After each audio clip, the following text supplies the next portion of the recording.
Falo também sobre Vinícius Pinotti, ele pode ser candidato à presidência no São Paulo para completar as últimas do mercado, bastidores, finanças, do Vasco e muito mais. Fala aí pessoal, sou Jorge Nicola, bem-vindos a mais um vídeo do canal, sempre bom ter vocês por aqui, sem perder tempo, pedir para deixar like, se inscrever no canal e ativar as notificações. Quero falar agora sobre o Vasco, que tenta igualar uma sequência há muito tempo não visto. O Cruz Maltino tem a chance de, em vencendo o São Paulo, nesse domingo em São Januário, emplacar sua quinta vitória consecutiva no Campeonato Brasileiro. Você tem ideia de quando foi a última vez que o Vasco venceu 5 jogos seguidos, excluindo partidas dos estaduais? Isso aconteceu em 2000, 25 anos atrás. Na oportunidade com um dos melhores times já formados pelo Vasco, equipe que tinha, por exemplo, Juninho Paulista, Pedrinho, Romário, Juninho Pernambucano, entre outros. O Vasco emplacou 5 vitórias seguidas, pouco antes de ser campeão do Brasil e também da Mercosul. A sequência de 5 vitórias contra Fluminense, América Mineiro, Juventude, São Lourenço e Galo. Importante registrar que se o Vasco venceu o São Paulo, nesse domingo, tira mais um adversário na briga por vaga em Libertadores da América e o G6 virou G7. Como a gente vai ter um campeão brasileiro da Libertadores, Flamengo ou Palmeiras, já dá para dizer que os 7 primeiros colocados vão à Libertadores. É real a chance de o Vasco estar na Libertadores de 2026. Seja via Campeonato Brasileiro, ficando entre os 7 primeiros, pode ser que até vire um G8, ou então na Copa do Brasil o Vasco começa a disputar contra o Fluminense a partir de 10 de dezembro, a semifinal do torneio nacional. Quero falar agora sobre o São Paulo. Existe a possibilidade de Vinícius Pinotti ser candidato à presidência do São Paulo em eleição marcada para dezembro do ano que vem? A resposta é sim. Antes de gravar esse vídeo, consultei pessoas que atuam e têm papel importante na política do São Paulo e ouvi o seguinte, abre aspas, esse é um nome que está sendo estudado pela coalizão do São Paulo. O presidente Júlio Casares confia no Vinícius Pinotti, tanto que o convidou para fazer parte de um conselho especial da presidência. Todo assunto mais importante e o presidente costuma ouvir esses membros desse conselho e um deles é justamente o Vinícius Pinotti. Alguém que também tem boa entrada com gente da oposição, seria um nome que conseguiria reunir gente da situação e da oposição. Não há um martelo batido em relação à presença do Vinícius Pinotti como candidato. Sigo acreditando que Márcio Carlomagno, recém-empossado como homem forte do departamento de futebol, é a preferência, é a bola da vez do Júlio Casares. Mas o Pinotti surge como uma alternativa, como um plano B, e é sempre importante para o São Paulo ter mais do que um nome para a candidatura para a eleição da presidência marcada para dezembro do ano que vem. São Paulo que faz jogo de vida ou morte contra o Vasco. Nesse domingo, em caso de vitória, o São Paulo entra de novo na briga por vaga em classificação para Libertadores. Se perder, vai ver o Vasco disparar. O Fluminense também já havia aberto uma distância relativamente boa. E aí a tendência é que o São Paulo só cumpra a tabela na reta final do Campeonato Brasileiro. Enfim, o menino aqui, o Brian Ramírez. Brian Ramírez é um jogador do Equador, né?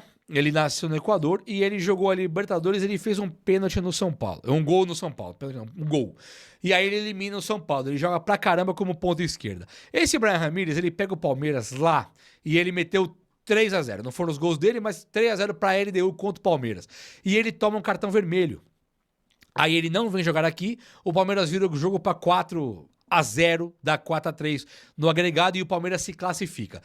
Esse Brian Ramírez, ele tem 9 jogos agora aí na Libertadores, onde ele fez 1 gol e deu 4 assistências. São 5 participações diretas em gol, só que aí ele teve em 9 jogos. 5 e 9 é muito número bom.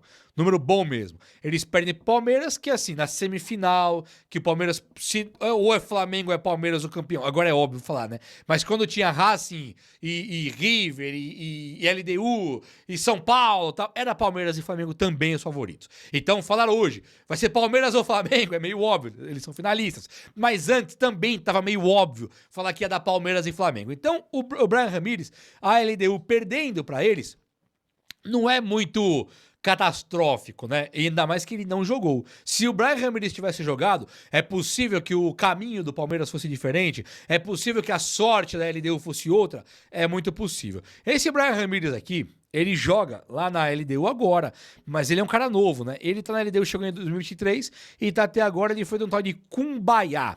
Ele joga ali no Cumbaiá, nasce pro futebol, vai pra um tal de Juventude também do Equador, Cumbaiá vai pra LDU e acabou. Tem 3 times na vida. E aí na LDU, o contrato dele acaba no fim de 2029. Dezembro de 29. Aí você fala, Jubão, 2029, nós estamos em 2025, nada a ver. Tem assim.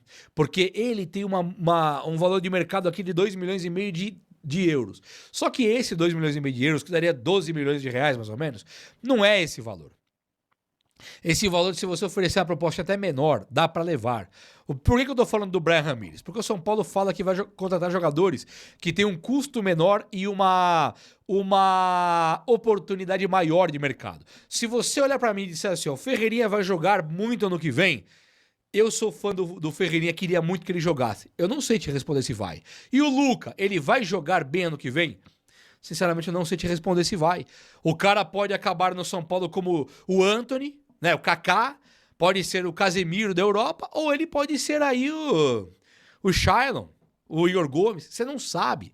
O futuro não dá pra saber. E um cara igual o Luca já era pra estar jogando. Por que ele fica voltando pra equipe de base? Erro do Crespo? Talvez. Erro do Zubeldia? Talvez. Mas o fato é que não dá pra saber, nem o maior vidente do mundo vai saber se o Luca amanhã ou depois estará jogando pelo São Paulo e bem.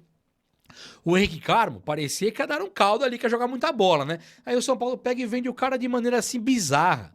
O Lucas Ferreira parecia que ia jogar muita bola. O São Paulo vai e vende de uma maneira bizarra, como se o cara não fosse nada. Sabe? Vendeu se desfazendo dos jogadores. Tanto o Henrique Carmo como o Lucas Ferreira. O Eric, que é um jogador que tem que voltar pro São Paulo, o São Paulo empresta pro Vitória como se fosse nada. Vai, joga aí, ó.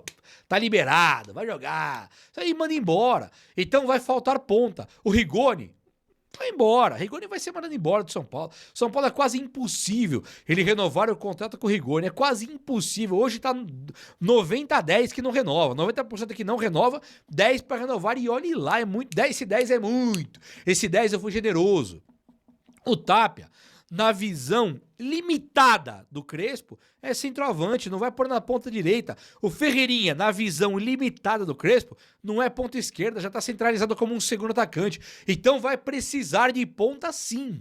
Olhar para um cara igual o Brian Ramírez, tendo esse valor de mercado e tendo feito principalmente essa Libertadores tão incrível que ele fez uma Libertadores irretocável, uma Libertadores incrível. Ah, Juba, mas foi só na altitude. Tá, classificaram para fase finais aí, não foi só na altitude. 3 jogos em casa, 3 jogos fora. E quando pega o São Paulo, passa igual... Tirou sarro do São Paulo.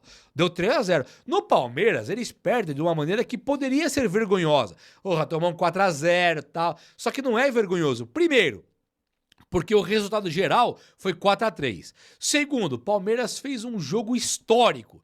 E terceiro, e não menos importante, o Brian Ramírez não estava em campo. Então olhar agora o Brian Ramírez e pensar nele como uma grande contratação, ele é uma grande contratação para o ano que vem, eu acho que faz total sentido. E você, o que você acha?